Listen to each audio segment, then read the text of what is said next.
Last Tuesday evening, I was reading Sarah Arroyo's book when suddenly I noticed that my clean and tidy apartment had been invaded by some unknown object.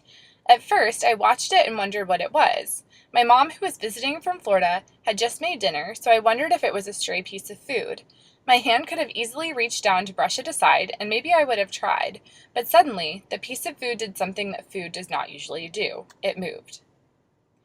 I had never seen a scorpion before. The only thing I knew about them was that they lived in the desert and they were usually deadly. So my mom and I covered the scorpion with a plastic cup, scooped it carefully into a large Tupperware container, and slammed the lid closed. Our hands were shaking hard and the scorpion scrambled up the sides of the container. What a thin veil that plastic suddenly seemed to be. In that brief moment, the space of my apartment was suddenly opened. The nooks and crannies that I usually ignored, I now glanced at suspiciously. The quotidian Tupperware beneath the sink became a trap for a creature that I thought might kill me and my mother. The TV show playing in the background felt too loud and indistinct, just sounds and light with no words. My entire apartment buzzed with things that might, at any moment, come alive. Suddenly, I was no longer merely sitting in my apartment reading a book. I was a part of my apartment, experiencing it and feeling it. The alertness was dizzying. In Participatory Composition, Video Culture, Writing, and Electracy, Sarah Arroyo describes choric invention as a kind of embodied perception that, quote, brings what the body knows intuitively into awareness, end quote. Invention through choreography, as Arroyo describes via Ulmer, is a way of, quote, not securing ownership or mourning for the lost, but calling for perpetual movement, end quote. Within the chora, we might better engage with third meanings which, quote, as intensities residing in the cracks can only be felt, end quote. Thus, choric invention is about sensing possibilities within a given space and its excesses, rather than discovering a topic to be known, understood, and considered as an object. Once I had safely enclosed the scorpion into a container and had sought advice from the Eagle Scouts next door and my Facebook friends, I remembered what I had read in Arroyo's text and the way the sight of the scorpion hadn't really been about the scorpion at all. The thing itself disappeared into a choric moment of invention in which everything in my apartment was suddenly very vibrant. Everything seemed possible because of my one moment of disorientation. The next day, when my mother and I visited an old home that had been turned into a thrift store, I remembered Arroyo again. On its own, the building was just an old, run-down, spider-filled, cobweb-infested home. You had to be careful not to trip and fall over the piles of old china, clothes, and other knickknacks.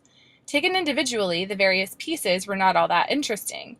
But what caught my attention was the way they were placed, perhaps unintentionally, next to things that struck me as ironic. For example, there was a tropical straw hat next to a pile of old skis.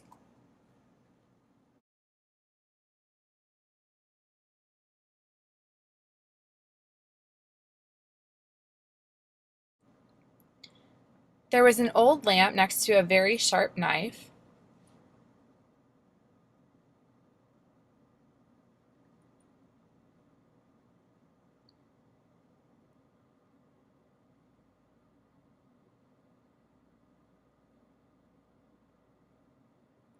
A Bible verse about living a life that is untarnished by worldliness was written on an expo board, which always makes me think of teachers writing on the board in grade school.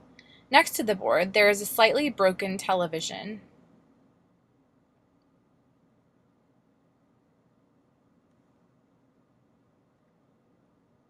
And on the other side of the Bible verse that speaks against worldliness, there is a pile of old suitcases that must have seen their fair share of the world.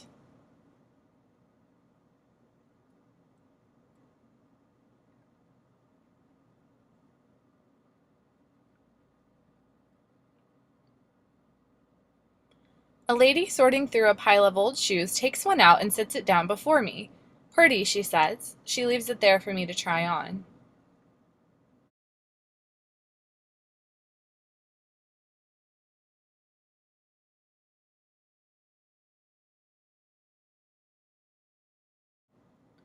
I'm struck by the brightness of a nearby pair of red shoes.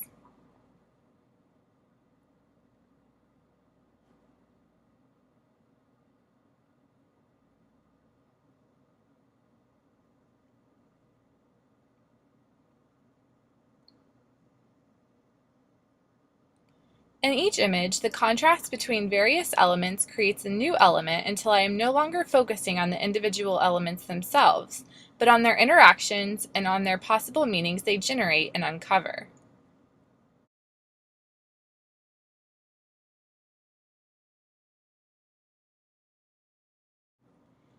In thinking about these experiences alongside Arroyo's discussion of choric invention, I am struck by the importance of this practice of perpetual reinvention based on embodied experience.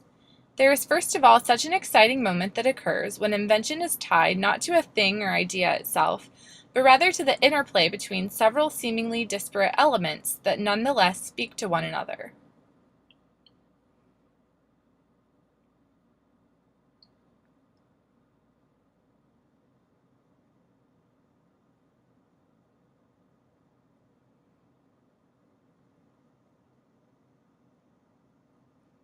This speaking generates conversations to which we must attune ourselves.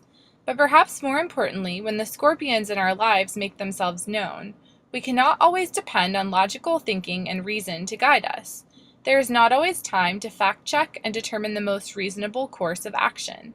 In these moments, we must rely on connections, embodied responses, and networks of nouns to allow us to follow a course in a hesitant, uncertain manner.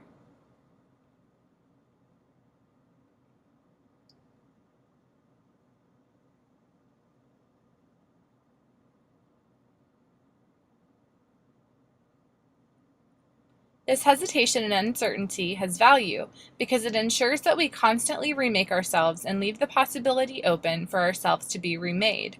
Perhaps the invention of possibilities will always be tied to choric perception for as long as the unexpected continues to interrupt our pretenses of reasonable thought.